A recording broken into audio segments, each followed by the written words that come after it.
Kaning bayhana kay nakamata sa tungag gabi, kay nakadungog og ungol sa tsyombe, paglantaw niya sa gawas kay nakita gyud niya ang mga tsyombi.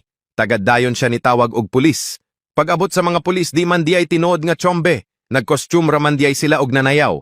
Ang leader man diay kay si Upaw Sinaw, kalaming 8 gasinaw lang ng ulo, gatugaw-tugaw lag mga silingan.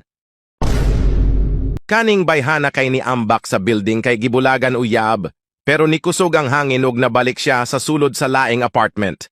Pastilan na aman diay didto si Upaw. Pagkakita niya kay ag-iya man diay gibulagan nga uyab. May gani dali dayong naabot mga rescuer. Pagkahadlok niya sa nahitabo, giduol pa niya ang nahulugan kung tinuod bagyod or gidamgora siya. Amawa na wo nga gadangag lang murag gikumot og pungkol.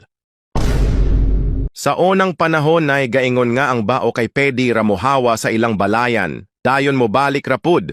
Pero ang tinuod maoni, sa ilalom sa ilang balayan diha nila gipangtago ilang mga gamit nga Ninja Turtle. Kaning tawhana kay nakahuna-huna siya plano nga ebala niya iyang bolitas sa tiil sa kanyon aron makatakas siya. Kaniman gong bolitas kay ginahikot sa tiil sa piniriso para di katakas. Pero sa padulong pa unta siya sa kanyon, kay nakitan siya sa mga gabantay ug nadagma siya, human giot an siya sa nawong.